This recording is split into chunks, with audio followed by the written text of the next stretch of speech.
Dashboard Effect podcast. I'm Brick Thompson. And I'm Caleb Oakes. Hey, Caleb. Hey, before we get started, I wanted to remind our listeners that they can go to our website at bluemargin.com. There's a lot of free information along the same lines as we've been talking about in our podcasts. So if you're interested in this topic, take a look there. Yeah, we've put in a lot of work over the past few months and putting out some cool content. So I hope that it's helpful to people, just like hopefully this podcast is. Yeah, definitely. All right. So the topic today is what we're calling BI paralysis, things that can keep companies from actually getting rolling with their BI, even once they've started an initiative. Yeah, it can always bite you. Sometimes when you least expect it, sometimes when you don't. Yeah. But there's a lot of causes for it, and hopefully what we can do and through this discussion is going to give you some ways to get over it and get some reporting out and make better decisions. Yeah, good.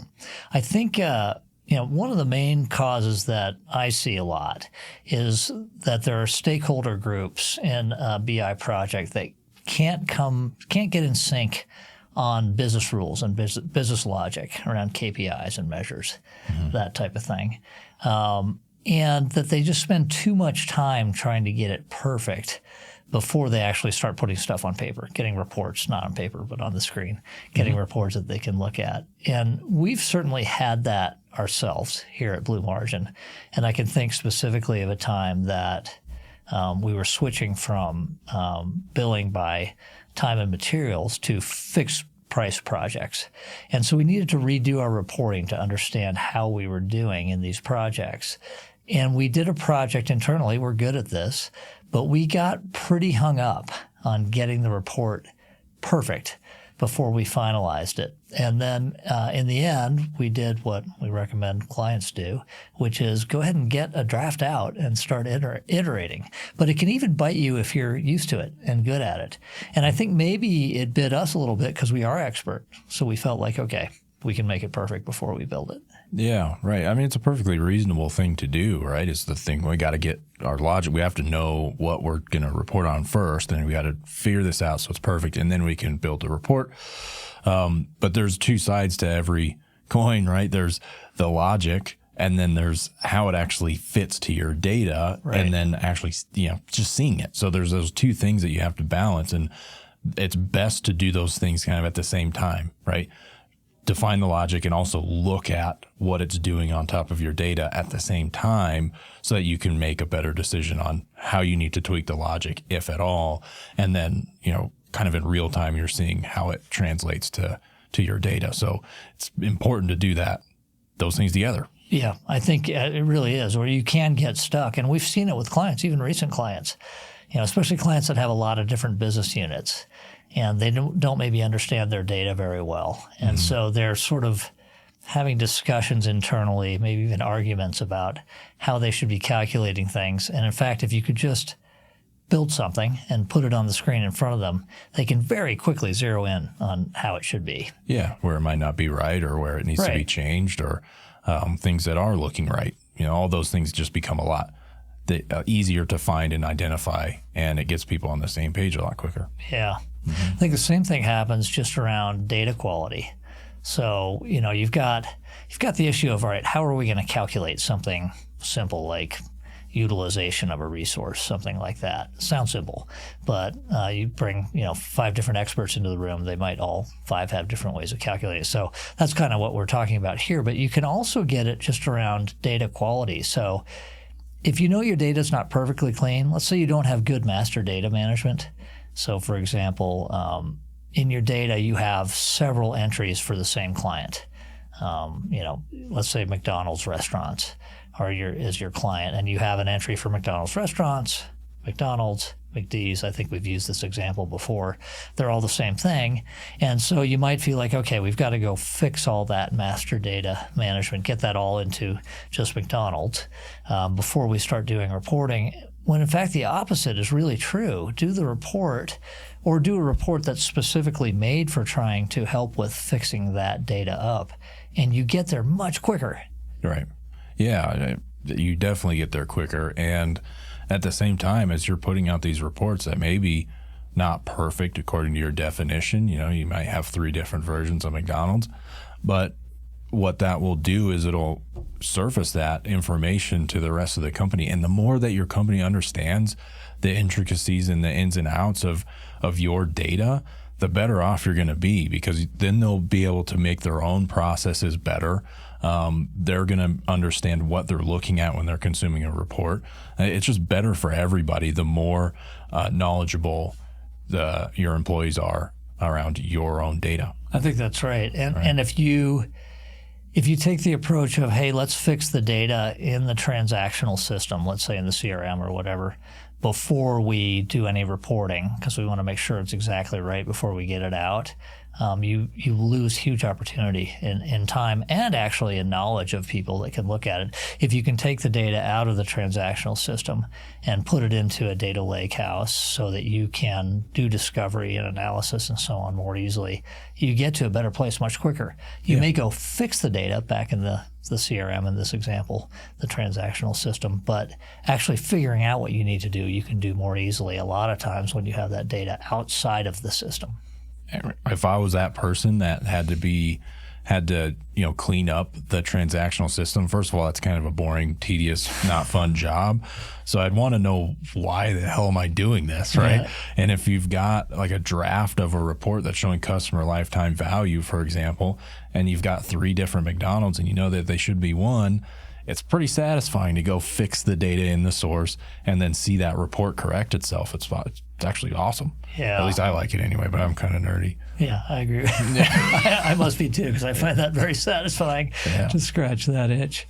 When we were talking before we started recording, you had the example of we had a client who wanted every number on every report to be absolutely perfect to the penny before exposing anything to the business.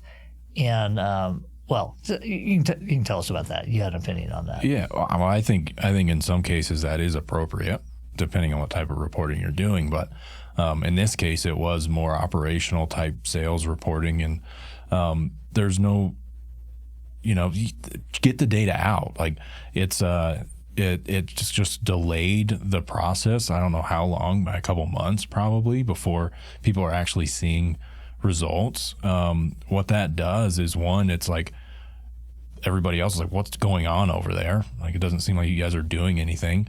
And 2, it keeps that information from people, even if it's 90%, 80% directionally accurate numbers. You can then start making some decisions. You can see how your decisions are impacting the numbers, even if it's just directionally accurate. Like, I think it's much more valuable to get data out. You got to be pretty confident. You can also harm the business if you put out just completely incorrect stuff. Right, of course. But if it's directionally accurate, that's still really important for a lot of use cases. So in other words, consider the use case. If there's a use case where knowing something within 5% actually advances your ability to make good decisions, and maybe even improve that data so you get it down to perfectly matching, do that. If your use case is like, hey, this has to be down actually to the 100% correct, or that could cause big problems. Okay, obviously that's a different case. Yeah, you have to be a lot more careful that way. Right. Well, in this company's case, they were taking, it was a month before they got any sort of reporting. I think they had a monthly reporting cadence, and those 4 weeks, it's like you're kind of working off of the best information you have available at the time. Like, maybe you could go run an ad hoc report, but that's probably is directionally accurate too, because your analyst didn't put it together and run all their processes on it. So when you really think about it, it just makes a ton more sense to just get it out there. I mean, in that case that we were talking about, a specific case, I'm sure the reporting they had either didn't exist or wasn't correct. Right. And so it didn't need to wait to be to the penny. Yeah, exactly. So, but there is a valid concern about getting it to the penny, which is my users, if they find a mistake, if it's off by a penny, they might decide that they don't trust the report and they don't get good adoption. How do you think you can deal with that? That's a really good point. Yeah. I mean, you that is a risk that you run, right? I think it's mostly in communication and messaging to people.